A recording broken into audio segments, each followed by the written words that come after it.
As you can see, I am plundering my shared stash. That's because I am using it today, because this build is not a thing on a non-shared stash, because I am playing a summon Barbarian. And to start us off, I am just quickly equipping some stuff, some death, a couple of scepters, some nego rings, angelics, just the usual stuff that just kind of gets you through normal really quick. But what is a summon Barbarian? So I saw a bunch of speedrunners and I saw that they were using the harmony bow to revive some stuff, and I was like, wait a minute, every single class can equip a harmony, so let's go ahead and put that on a barbarian. What else can I summon?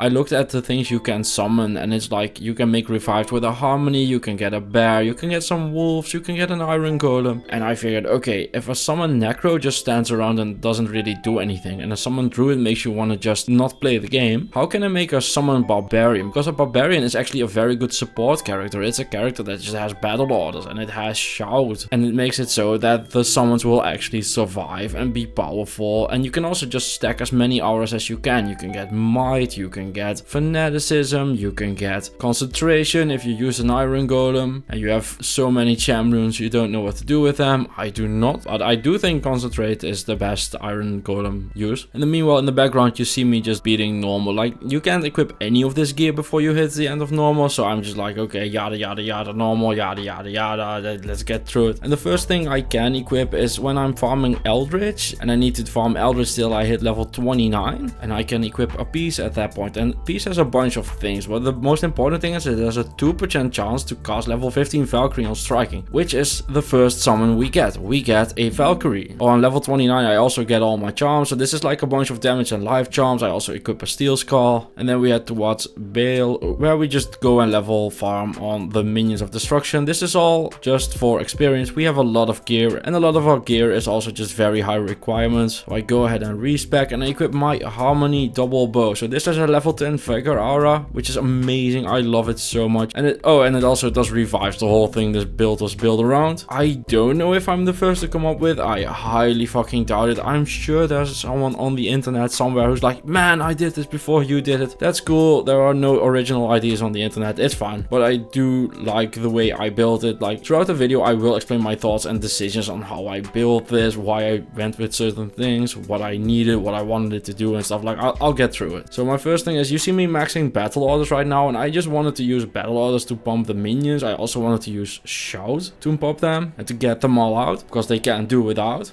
So I head into Nightmare and I start shooting some things, because the reason I did this in a double bow, because I actually deal damage this way between the enchant from my mercenary and the damage from the bow itself and the added elemental damage. I'm like actually killing and shooting stuff, which is great. Oh yeah, the repair costs for this build are insane. You are regularly like paying 400-500k per repair. Just a fair warning if you want to play this. So with all the powers of our revives, we head towards Andariel, and the trick you can do is just make a town portal, go back to town, and then use the town portal to get the revives back to Andariel, or to wherever you want them to be. You can also use a teleport staff. Usually, fair warning, if you switch away from this bow, your revives will go away. They will be gone. But a thing you can do for repositioning is having like a teleport amulet or something. That will work. But do not switch off your bow. Your revives will disappear. And as you can tell, between the vigor, the battle orders, the revives are doing very well for themselves. And just the bow also just kills stuff perfectly fine. I mean, this is just a mercenary, the Falc, and me on a bow. And this is just me being a boazon. And after that, it's time for the Ethereal fight, who is just surrounded by summons. And as you can tell, he just can't really do anything. It's just a matter of just shooting him a bunch. And then we head towards the council, for which I have brought the entire forest. So one of the problems with a barbarian is that you don't have any crowd control, but the thing with the summons and the revives is that it actually gives you a lot of crowd control. So this actually solves one of the main problems you have with a frenzy barbarian. Like, you get to control the field. I mean, look at that. Mephisto just was like, haha, you're alone, and poof, all the things were there. And now it's like, well, Mephisto, you are le fucked. Also, this is the way they kill Uber Mephisto, so I'm gonna go ahead and these maulers will kill Mephisto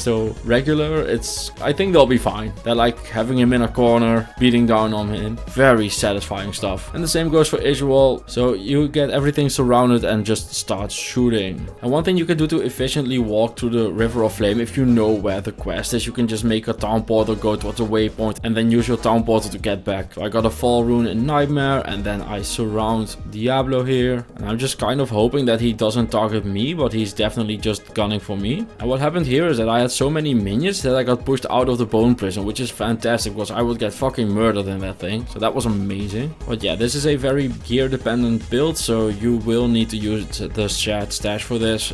It just can't be done without a shared stash. Well, you can get a harmony and go like that, but the rest of this gear that I'm gonna use, especially in hell, well, only in hell, it's just not a thing on Nightmare or a thing you will easily farm. Like, you need to farm a burr rune. Like, come on, that's not happening in a solo self-found run. And here is Diablo just being surrounded as well. He has nothing to say about this fight. He can't move, he can't run, he can't hide. He's just here to be damaged. And in Act 5, I decided to just farm some levels on Pindle Skin, because this build needs a lot of levels. Like, the highest level of gear you want is level 81, so you're gonna be busy getting some levels. And on level 60 we get to something else I wanted to try. It's the Poison Creeper. So I decided to summon him, and he goes in and he dies. And I needed to slow this down because he literally died in less than 2 seconds. He was just done in 2 seconds. He's like me. So yeah, I decided not to use the Poison Creeper, so you can get a bit more summons than I ended up with, but the Poison Creeper just sucks ass, so I didn't want to use him. And then for the Ancients, they're all just like kinda stuck, kinda surrounded, and you just beat them down. And once you outnumber the Throne of Destruction, you will just dominate, and with that we head towards Bale. And I thought it was pretty funny that even with the Vigor aura, the skeletons are still just really slow. Also, this is actually a really bad corner for Bale to be in. Like, as you can tell, only 2 or 3 of the minions can actually hit him, so I really want him to teleport to like some better place. Like that! And you can immediately see like a bunch of crushing blow going off because the skeletons are hitting him now. But yeah, as any summon build, this does bad in corners, tight places, the Arcane Sanctuary, the Maggot Lair, like every single one of those. This just doesn't perform great in. But it's definitely not the worst in the Maggot Lair. Like, you have Berserk. I mean, I started out with an Act 3 Mercenary at first because I wanted the enchant to make sure that my minions actually can deal with physical immunes, but then I realized, like, I'm a fucking barbarian. I just have Berserk, which is why somewhere in hell I just switched halfway through Bale, and I'm just gonna go and grab some more revives. As you can tell, they're really just having trouble positioning themselves. That's really the only thing here. After we kill Bale, we go ahead and level some more, and at that point I can equip 2 of my axes and a Tyrant Club. The Tyrant Club is for the enchant aura. I didn't really end up needing it, but the axes are a beast, which gives me a bear, and the other one is an oath, which gives me a heart of the Wolverine. And with that I move towards the pit, because as I mentioned earlier, I need to hit level 81, and the pit is really dangerous, so nothing went wrong ever. I totally didn't take 1000 damage in a second. But between the Spirit, the Valkyrie, the bear, and the Mercenary, you do end up finding some cool stuff in the pit. So I found a 5-socket Berserker axe, I found a 4-socket Thunder Maul. I don't know what to do with a 4-socket Thunder Maul, but I do think it's really cool. I also end up finding a Shadow's Discipline skiller. I just like skills, I just always want to use them. I also end up finding a Gall rune, so definitely worth my time to go into the pits even without the MF. And as you can tell, I have dire wolves now. That's because I'm wearing a wolf howl, and this is 0 out of 20 charges. So I got told in the short that I made about this build that I can't repair my oath, but as you can tell by my response, I sure as shit can. So I go ahead and just delete the runes inside of it, reroll my oath, and ta-da, 2020 Heart of Wolverine charges again. So who says you can't reroll at the items? Come on now. And at that point I hit level 81, so I start using my Metal Grid's Iron Golem to join the team, and I decide to go for the Crapify of a Treasure. So the first thing I put in there is a Reaper Stole. And throughout this run I just really started experimenting with, okay, what is the best Iron Golem thing you can do? So throughout the rest of the video you'll see me like tossing in random items, just checking like, is this any good? And here's me just berserking through the Maggot Lair, and this is the second item I tried. It's a Leviathan. It was pretty good, the damage reduction really helped. And in this Ethereal fight you can really tell I have fanaticism, I have battle orders, I have might. I am just stacking up those arrows, and look at the damage go. This is not a sped up fight at all. These fights are just taking mere seconds. Like, nothing is stopping me. I'm like in Act 2, in Act 3, here's the Council. Nothing is even dying to the Council except the bloody fucking expensive Iron Golem. Nothing is dying lying to the council. God damn it. But yeah, for some reason the Iron Golem is always the first thing in the fray, and it's the only thing you don't want in the fray, so that's perfect. It's like, man, I cost a fortune, let's run in face first and die. Whee! That's just how your Iron Golem behaves. Toss in an obedience. Try that one. I figured, okay, damage reduction was pretty good. What about resist? How will resist do? So, oh, also I did like an 8-second Mephisto fight. Next item I'm tossing in, I figured, okay, what if it attacks fast and leeches a bunch? And I didn't realize the Iron Golem barely deals any damage, so the Ethereal's helmet was actually pretty bad. But yeah, you just murder the shit out of the game with this build. And one thing you see me doing here as well is that I'm faded right now, and that's because I'm switching my treachery and my peace between me and my mercenary, because once you spawn the Valkyrie, you can just give the armor to the mercenary and she'll stay. And it's also nice that if you give it to the mercenary, she doesn't respawn as often, so you don't have to re-bow her all the time. Also, these fights aren't sped up at all, so that's insane killing speed, relatively, for a barbarian. So next item I'm tossing in, a Lawbringer. Once again for the Decrepify aura, and I also like the Sanctuary. And in Act 5 there are a few tight fights, so I end up encountering a bunch of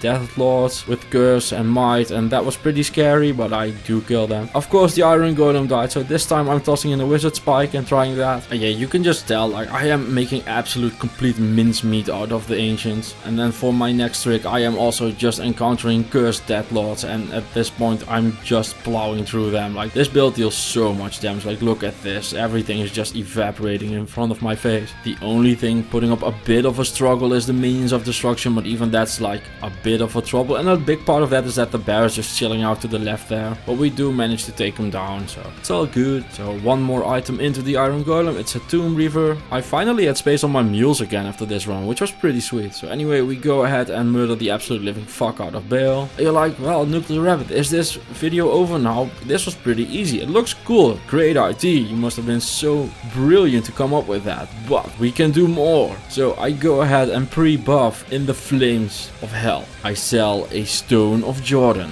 I clear the area and run up to the Diablo clone. So Diablo clone is actually pretty damn scary. I lost my Yavazon to him, and I also lost my summons to him, so that's a thing. But anyway, we go ahead and just murder the absolute living fuck out of him as well. So this is really showing off that this build is pretty damn powerful. And he drops a small charm as always, and it's an Annihilus. And I figured it'd be cool to try it. I don't think this build can do Ubers, by the way. Like, your resists are way too low. So anyway, this is my gear.